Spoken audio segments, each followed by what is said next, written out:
ba tey parce que dañuy purger un peu les grosses actualités mu jëm ci l'histoire des fonds politiques l'histoire des fonds politiques Pastef bi mu nekkee ci opposition dañoo newoon bu ñu ñëwee dañuy supprimer les fonds politiques. donc dañoo newoon dafa araam. waaw léegi y a ce débat là autour des fonds politiques depuis 2 mois la majorité de Pastef à l'Assemblée nationale ñu ngi activé wu pour contrôler li nga xam ne moom mooy les fonds politiques du président de la République mais dafa am débat bu leen rattrapé muy l'annonce que le Premier ministre avait faite disant que moom am na des fonds politiques de l'ordre de 1,770 milliard. Alors comment vous appréciez ce débat, les contradictions qu'il y a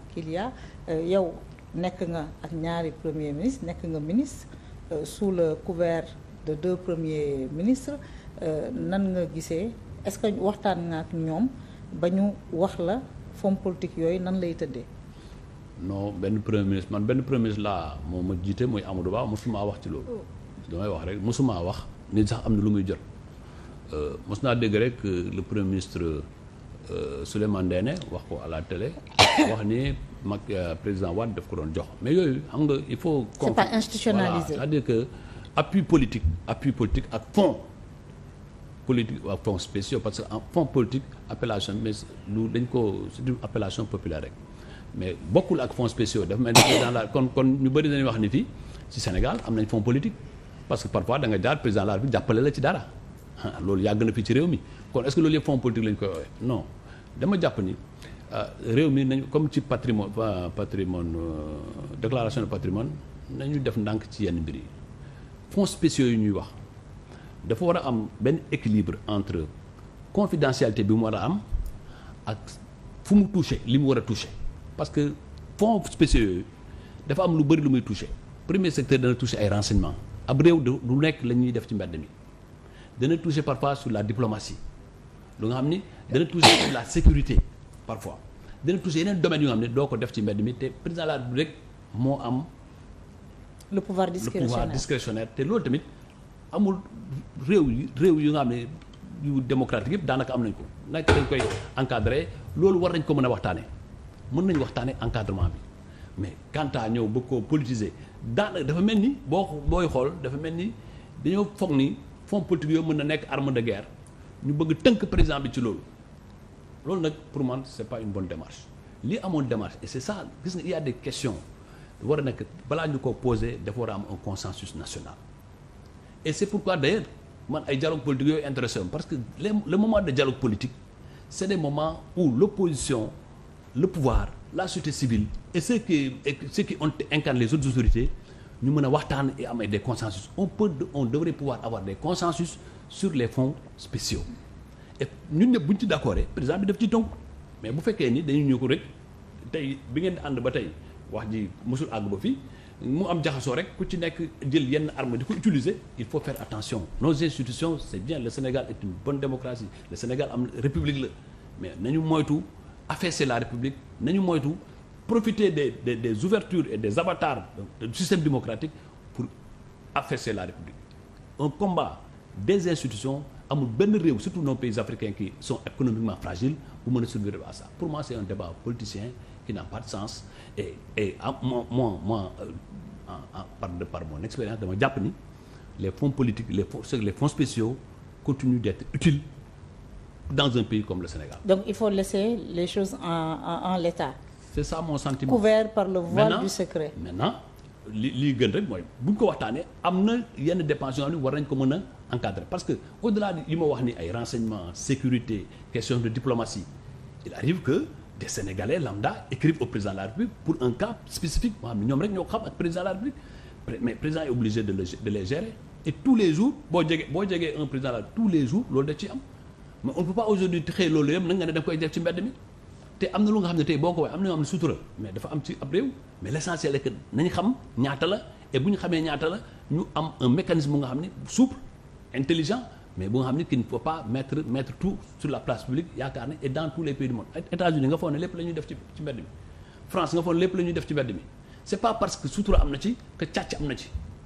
loolu xam nga y a un débat politicien te man loolu moom moo métti léegi ci réew mi c'est-à-dire réew mi ormalatuñ kenn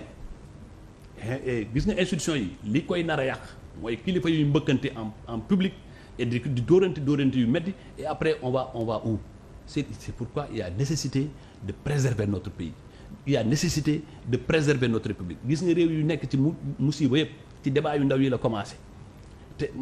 même guerre mondiale première guerre mondiale ci lan la commencé ci benn assassinat bu ndaw donc yii tamit dañuy commencé di ko bàyyi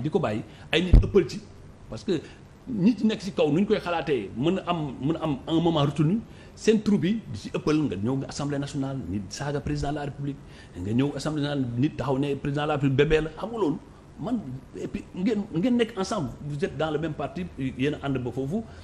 divergence am rek ku nekk di wax lu la neex il y a un minimum qu'on se doit et si on ne fait pas attention notre pays n'est pas à l'abri de ce qui se passe dans des soubresauts que l'on rencontre ailleurs. Nous ne sommes pas à l'abri. C'est pourquoi d'ailleurs tout le monde doit se lever pour protéger la République à mon sens. Alors quand le Premier ministre nous apprend qu'il a des fonds politiques en tout cas gisuma Premier ministre bu annoncé ne mas na am loolu Souleymane Ndéné ñeneen ñi ñëpp c'était un fonds c'est des appuis politiques de 50 millions. Lui on apprend par lui qu'il a eu 1 milliard 700. Il y a quelque chose qui vous gêne là-dedans? Bon, venant de lui, ça m'a un peu étonné parce que moom dafa newoon dafa haram de manière très claire. Et ensuite dama doon bëgg a xam la base parce que ci jour boobu nee na moom nu ñu koy utiliser c'est le DAGE et il a même interpellé son DAGE pour montrer cette volonté de transparence. Encore que c'est pas comme ça qu'on montre cette volonté de transparence. Il y a des trucs encadrement. C'est pas ton DAGE qui est ton gage de transparence. Ah, c'est clair. Mais maintenant li ma jàpp mooy moi je ne peux pas trop m'hasarder sur les premiers ministres parce que man mosuma toog ak premier ministre bu nga xam ne nee na am naa fonds politique maa ngi la si jàppale mosul am benn premier ministre yëpp xamoon naa Souleymane Bouba était premier ministre sama xarit la mais mosuñu seq débat boobu Amadou Ba nga xam ne moom laa gënoon jege mosuma wax ni am na fonds politique mos na maa wax ni kaay ñu ma jàppale la ci fonds politique bi mosul am donc damay gëm ni que il faut ces relations là entre le président de la République et le Premier ministre ci ni ko président de la République ak Premier ministre waxee woon départ bu ñu ñëwee le 2 avril war nañoo mën a xoolaat bu baax loolu mooy pouvoir Premier ministre xaw koo yokk tuuti parce que Premier ministre moom daanaka Sénégal amagul doole mais ñu encadrer aussi ces relations ba nga xam ni dañuy tënku ci dara mais le débat pour moi c'est un débat malsain c'est le débat sur les fonds politiques c'est un débat malsain qui n'honore pas notre pays parce que dafa mel ni am na lu ñu làq ci biir am na lu nekk ci biir lu nga xam ne et ça c'est pas bien. arme politique la plus qu'une volonté de dénigrement léegi réew mi ñëpp a ragal parce que da ngay dem ba yàgg finalement tu te dis à quoi bon et je n'ai pas le sentiment pour avoir été moi à côté de Macky Sall ce n'est pas le sentiment pour avoir aussi connu le président Wade je me rappelle d'ailleurs président Wade quand il sortait du pouvoir bu ñu ñëw fekk ko këram mu ne leen vous savez moi tey lan mooy sama patrimoine mu ne dans ma poche il y a que mes 700 000 mu ne 700 000 yooyu laa yor je ne crois pas que les présidents de la République s'enrichissent sur des fonds politiques je ne crois pas parce que président de la République bu fekkee dafa bëgg enrichir am na d'autres moyens plutôt que des fonds d'autres moyens que une caisse qui am ne tous les jours tu es sollicité il y a des enjeux internationaux même boo amee candidat sax ci ay par exemple tey nga amoon candidat ci CEDEAO ou bien benn organisme mais waa sa candidat bi amul budget bu ñu ko prévoir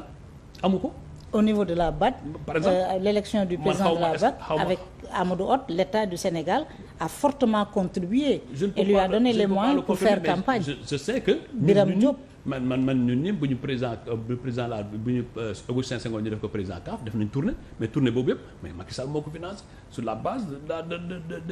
des fonds spéciaux parce que boobu c'était un enjeu politique pour le Sénégal donc yooyu yëpp te benn budget du ko prévoir donc ñëw ci loolu di wax di yàqati dinañ yàq lu nga xam ni fondamentaux la suñu république moo tax ma ne nañ ci def attention war nañ ko mën a discuter à haut niveau de responsabilité dialogue politique franc et sincère on discute de ces questions là on les encadre on s'entend sur ces principes là et on les met en œuvre c'est comme ça que nous allons préserver la république gis nga république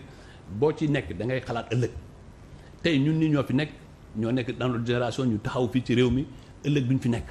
ëllëg suñuy doom ak suñuy sët ñii danañ nekk pouvoir ñi nekk opposition ñi nekk société civile il faut que ñu tàmm di waxtaane yenn affaires yi ñu jël ci une position très claire Sénégal gépp nangu ci lii la ñuy doxalee kon la différence maintenant entre les différents pouvoirs ce sera le programme l'orientation politique les projets loolu mooy nekk la différence fondamentale mais il y a dafay am fondamentaux des républiques loolu mën nañ ci sukkandiku parce que ces débats là dans tous les pays du monde fu mu war a amet c'est encadré